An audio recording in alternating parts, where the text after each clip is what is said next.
السلام علیکم ورحمۃ اللہ وبرکاتہ ناظرین، استقبال فکر و خبر اسٹوڈیو میں میں رضوان احمد ندوی ملکی اور عالمی اہم اور خاص خبروں کے ساتھ۔ تو ناظرین، کئی ساری اہم خبریں جو آپ کے سامنے رکھی ہیں، خاص کر غزہ کے تعلق سے وہاں کیا حالات ہیں، اور ہندوستان سے جڑی بھی کئی اہم اور خاص خبریں ہیں۔ تو ناظرین، دیکھتے رہیے خبرنامہ۔ اسرائیل نے غزہ کو مکمل طور پر فلسطینیوں سے خالی کروانے کے منصوبے پر عمل درآمد تیز کر دیا ہے اور نئے زمینی آپریشن کا آغاز کر دیا گیا ہے، جس کے بعد جو ہے وہاں بڑے پیمانے پر تباہی مچائی جا رہی ہے۔ کئی علاقوں کو خالی کرایا گیا ہے۔ آج بھی جو ہے وہ حملہ کیا گیا ہے جس میں 60 فلسطینی شہید ہوئے ہیں۔ یہ کارروائیاں جو ہے شمالی و جنوبی غزہ میں جاری ہیں، اور ان کا مقصد جو ہے پورے علاقے کو فلسطینیوں سے خالی کروانا ہے۔ وہاں سے جو تصاویر سامنے آ رہی ہیں وہ دلوں کو جھنجھوڑنے والی ہیں، عالمی ضمیر کو جھنجھوڑنے والی ہیں۔ دیکھا جا سکتا ہے کہ کس طرح سے ایک چھوٹا سا بچہ اپنے والد کے پیر کو، جو اس کے زخمی پیر ہے، اسے اٹھائے ہوئے لے جا رہا ہے، اور خواتین ہیں جو بیمار ہیں، جو اسپتال کے بیڈوں میں پڑی ہوئی تھی، انہیں بھی جو ہے انہیں اسی طریقے سے اٹھا کر وہاں سے لے جایا جا رہا ہے۔ جو تصاویر سامنے آ رہی ہیں وہ انتہائی کربناک ہیں، المناک ہیں۔ ایسی تصاویر ہیں کہ اسے کمزور دل والا شخص دیکھ نہیں سکتا، اور یوٹیوب کی پالیسی کی وجہ سے ہم وہ تصاویر آپ کو دکھا بھی نہیں پائیں گے، لیکن سوشل میڈیا پر آپ دیکھ سکتے ہیں کہ کس طریقے کے حالات جو ہے وہاں بنے ہوئے ہیں۔ وہیں اس طریقے کے حالات کے بعد جو ہے عالمی دباؤ بھی اسرائیل پر لگاتار پڑ رہا ہے، جس کے بعد نتن یاہو نے PR اسٹنٹ کے تحت وہاں غذائی امداد کی ترسیل کی اجازت دینے کا اعلان کیا ہے۔ تقریباً 3 ماہ کی مکمل ناکہ بندی کے بعد پیر کے روز سے جو ہے 9 امدادی ٹرک جو ہے وہ وہاں پہنچے ہیں۔ دعویٰ کیا جا رہا ہے کہ ان ٹرکوں میں بچوں کے خوراک، ادویات اور اشد ضروری امدادی سامان موجود تھا۔ حالانکہ اس میں اور کیا کیا موجود تھا یہ سن کر آپ دنگ رہ جائیں گے، حیران رہ جائیں گے۔ وہیں جو ٹرک اب داخل ہوئے ہیں اس کو لے کر اقوام متحدہ کا کہنا ہے کہ یہ 20 لاکھ لوگوں کے لیے ایک قطرے کے برابر ہے، یعنی کہ 20 لاکھ لوگوں کے لیے صرف 6 ٹرک جو ہے وہ 2 روز میں 9 ٹرک، معاف کیجیے گا، 9 ٹرک جو ہے وہ داخل ہوئے ہیں۔ اور ایک انسانی حقوق کی تنظیم euro Mediterranean human rights watch کے سربراہ نے انکشاف کیا ہے کہ پیر کے روز جو غزہ میں داخل ہونے والی 5 امدادی گاڑیاں تھیں، ان میں سے 2 صرف ایسی تھی جن میں کھانے پینے یا دوا کا کوئی اس میں سامان نہیں تھا، بلکہ اس میں صرف اور صرف کفن لدے ہوئے تھے۔ یہ کفن ایک عرب ملک نے اقوام متحدہ کے ذریعے بھیجے تھے، جو اس تلخ حقیقت کو عیاں کرتے ہیں کہ غزہ کے لوگوں کو زندہ رکھنے کے بجائے دفنانے کی تیاری کی جا رہی ہے۔ اور جس طریقے کے حالات ہیں اس کو لے کر جو ہے برطانیہ، فرانس اور کینیڈا نے اسرائیل کو اب خبردار کیا ہے کہ اگر اس نے غزہ میں جاری فوجی کارروائیاں بند نہیں کی اور امدادی سامان پر عائد پابندیاں نہیں اٹھائیں تو ان ممالک کی جانب سے ممکنہ طور پر پابندیاں اسرائیل پر عائد کی جا سکتی ہیں۔ تینوں ممالک کے مشترکہ اعلامیہ میں کہا گیا ہے کہ اسرائیلی حکومت کی جانب سے عام شہریوں کو بنیادی انسانی امداد کی فراہمی سے انکار ناقابل قبول ہے، اور یہ بین الاقوامی انسانی قوانین کی خلاف ورزی کے زمرے میں آتا ہے۔ افسوس کی بات یہ ہے کہ یہ پابندیاں عائد کرنے کی دھمکیاں جو دی جا رہی ہیں وہ مغربی ممالک کی جانب سے دی جا رہی ہیں، اور عرب ممالک صرف مذمتی بیانات دے رہے ہیں، اس سے آگے نہیں بڑھ پا رہے ہیں۔ اس کو لے کر عرب ممالک پر بھی سوشل میڈیا پر کافی ان پر تنقیدیں کی جا رہی ہیں۔ لوگ ایک بیانات جو ہے وہ اپنے جاری کر رہے ہیں اور انہیں آر دلانے کی کوشش بھی کر رہے ہیں۔ سپریم کورٹ میں آج وقف ترمیمی ایکٹ 2025 کے خلاف دائر درخواستوں پر اہم سماعت ہونے والی ہے۔ چیف جسٹس BR گوئی اور جسٹس اگسٹین جارج مسیح کی بینچ 3 اہم آئینی نکات پر فریقین کے دلائل سنے گی۔ مسلم فریقین نے اس قانون کے ذریعے وقف جائیدادوں پر حکومتی قبضے کے خدشات کو اجاگر کیا ہے۔ وہیں عدالت نے امکان ظاہر کیا ہے کہ وہ ان نکات پر عبوری ہدایات جاری کر سکتی ہے۔ جن 3 اہم نکات پر آج سماعت ہوگی ان میں وقف شدہ جائیدادوں کو ڈی نوٹیفائی کرنے کا اختیار، خاص طور پر وہ جائیدادیں جو کہ عدالت یا تاریخی دستاویزات کے ذریعے وقف قرار دی گئی ہوں۔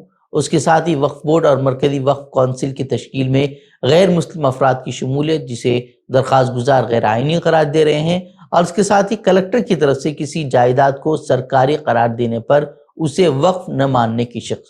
خاص طور پر ان 3 نکات پر جو ہے وہ عدالت اب غور کرے گی۔ عدالت نے واضح کیا ہے کہ وہ 1995 کے اصل وقف قانون پر کوئی حکم امتناع نہیں دے گی۔ حکومت نے عدالت میں 1332 صفحات پر مشتمل دفاعی حلف نامہ داخل کیا ہے، جبکہ سالیسیٹر جنرل تشار مہتا نے عدالت کو یقین دلایا ہے کہ فی الحال نہ کوئی نئی تقرری ہوگی اور نہ ہی کسی وقف یا بائی یوزر جائیداد کو ختم کیا جائے گا۔ All India Muslim personal law board نے قانون کو غیر آئینی اور مذہبی آزادی کے خلاف قرار دیتے ہوئے کہا ہے کہ یہ وقف کے شرعی اصولوں سے متصادم ہے۔ انہوں نے مرکزی حکومت کے 1332 صفحات کے حلف نامے کو گمراہ کن قرار دیا، جس میں دعویٰ کیا گیا ہے کہ قانون سے مسلم کمیونٹی کے مفادات کو نقصان نہیں پہنچے گا۔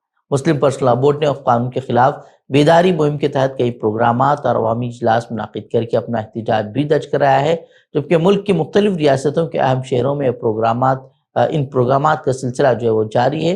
اور آج کی جو سماعت عدالت میں ہو رہی ہے وہ صرف قانونی نکات تک محدود نہیں ہے، بلکہ اس کا تعلق ملک میں اقلیتی اداروں کے خود مختاری، وقف املاک کے تحفظ اور ریاستی مداخلت کی حدوں سے بھی جڑا ہوا ہے۔ اگر عدالت نے کسی نکتے پر عبوری ہدایت جاری کی تو اس کا اثر صرف اس قانون پر نہیں بلکہ وقف نظام کی آئندہ سمت پر بھی پڑے گا۔ جمعیت علماء ہند کے صدر مولانا محمود اسد مدنی نے اشوکا یونیورسٹی کے پروفیسر علی خان محمود آباد کی گرفتاری کو آئینی حقوق کی خلاف ورزی قرار دیتے ہوئے حکومت سے ان کی فوری غیر مشروط رہائی کا مطالبہ کیا ہے۔ مولانا مدنی نے کہا کہ محض اختلاف رائے کو بغاوت سے جڑنا قابل افسوس ہے۔ انہوں نے دوہرے معیار پر بھی سوال اٹھایا۔ جہاں ایک وزیر کے اشتعال انگیز بیان پر کوئی کارروائی نہیں ہوئی، وہیں پروفیسر کو جو ہے وہ فوری طور پر گرفتار بھی کر لیا گیا، حالانکہ ان کے جو پوسٹ تھا اس میں ایسی کوئی بھی بات نہیں ہے جو کہ خواتین کے خلاف ہو یا آپریشن سندور کے خلاف ہو یا حکومت مخالف اس میں کوئی بیانیہ ہو، بلکہ اس میں مسلمانوں کے حالات پر اس میں تبصرہ کیا گیا ہے کہ کس طریقے کے حالات جو ہے وہ مسلمانوں پر آج آن پڑے ہیں۔ ادھر یہ معاملہ جو ہے اب سپریم کورٹ تک بھی پہنچ چکا ہے۔ امید ہے کہ کل یا پرسوں اس معاملے پر سپریم کورٹ میں سماعت ہوگی۔ وہیں سول سوسائٹی، وکلاء سمیت کئی انسانی حقوق کے کارکنوں نے گرفتاری کو اظہار رائے کی آزادی پر حملہ قرار دیا ہے۔ سول سوسائٹی کے کئی حلقوں نے پروفیسر علی خان کی حمایت میں آواز بلند کی ہے اور اس گرفتاری کو علمی و فکری آزادی کے لیے خطرہ قرار دیا ہے۔ سوشل میڈیا پر بھی یہ معاملہ زیر بحث ہے۔ پروفیسر علی خان کی گرفتاری نے آزادی رائے اور انصاف کے معیار پر بحث کو جنم دیا ہے۔ سپریم کورٹ سے اس کیس میں منصفانہ فیصلے کی توقع کی جا رہی ہے، جو مستقبل میں اس طرح کے معاملات کے لیے نظیر قائم کر سکتا ہے۔ جموں کشمیر میں وی پی این پر عائد حالیہ پابندی اور خلاف ورزی کرنے والوں کو حراست میں لینے کے حکومتی فیصلے پر انسانی حقوق کے کارکنان اور قانونی ماہرین نے سخت تحفظات کا اظہار کیا ہے۔ ماہرین نے اسے اظہار رائے کی آزادی، پرائیویسی اور معلومات کے حق پر براہ راست حملہ قرار دیا ہے۔ کئی افراد کو تکنیکی نگرانی کے ذریعے حراست میں لیا گیا ہے جو وی پی این استعمال کرتے پائے گئے۔ وکیل حبیب اقبال کا کہنا ہے کہ وی پی این کا استعمال غیر قانونی نہیں ہے اور اس پر گرفتاری قانونی اصولوں کے خلاف ہے، خاص طور پر جب زیادہ سے زیادہ سزا 1 سال ہو۔ ریلوے ٹکٹ پر آپریشن سندور اور وزیر اعظم نریندر مودی کی تصاویر کے استعمال نے ایک نیا تنازع کھڑا کیا ہے۔ کانگریس نے اسے فوجی بہادری کی توہین قرار دیتے ہوئے سخت اعتراض کیا ہے۔ Social media platform X پر پارٹی نے اس اقدام کو فوجی بہادری کا سیاسی استعمال قرار دیتے ہوئے لکھا ہے کہ حکومت ایک حساس قومی معاملے پر بھی خود کی تشہیر سے باز نہیں آ رہی۔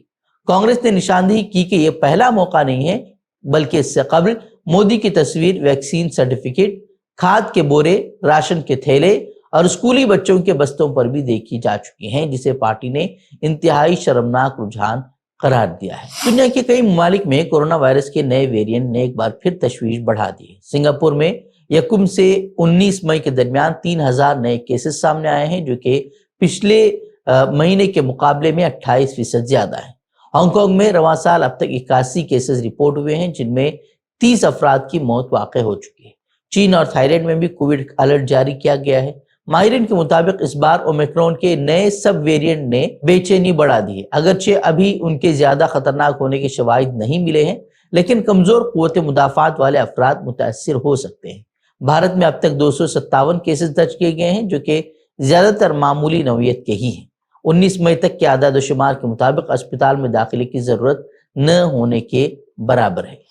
روسی صدر ولادیمیر پوتن نے یوکرین کے ساتھ ممکنہ امن معاہدے کے میمورنڈم پر کام کرنے کے لیے امریکی صدر ڈونلڈ ٹرمپ کی تجویز کو تسلیم کر دیا ہے۔ پوتن نے ٹرمپ سے فون پر بات چیت کے بعد کہا کہ ماسکو اور کیو کے درمیان مستقبل میں امن معاہدے کے بنیادی نکات اور جنگ بندی کے وقت کے بارے میں ایک یادداشت پر کام شروع کیا جائے گا۔ دونوں رہنماؤں نے مذاکرات کی بحالی کو خوشائند قرار دیا ہے، جبکہ ٹرمپ نے کہا کہ جنگ بندی کی شرائط دونوں فریقین مل کر طے کریں گے اور روس جنگ کے خاتمے کے بعد امریکہ کے ساتھ تجارتی تعلقات کو فروغ دینا چاہتا ہے۔ وہیں ویٹیکن اور یورپی ممالک میں بھی اس پیش رفت پر دلچسپی کا اظہار کیا گیا ہے، اور ٹرمپ کا کہنا ہے کہ جنگ ختم ہونے کے امکانات روشن ہیں، لیکن دونوں فریقین کی انا اس میں رکاوٹ بن سکتی ہے۔ تو ناظرین، خبریں مزید خبروں کے لیے آپ ہماری ویب سائٹ www.fikrkhabar.com پر رجوع کر سکتے ہیں۔ ویڈیوز کے لیے ہمارے یوٹیوب چینل کو سبسکرائب کریں۔ تو ناظرین، اجازت دیں، السلام علیکم ورحمۃ اللہ وبرکاتہ۔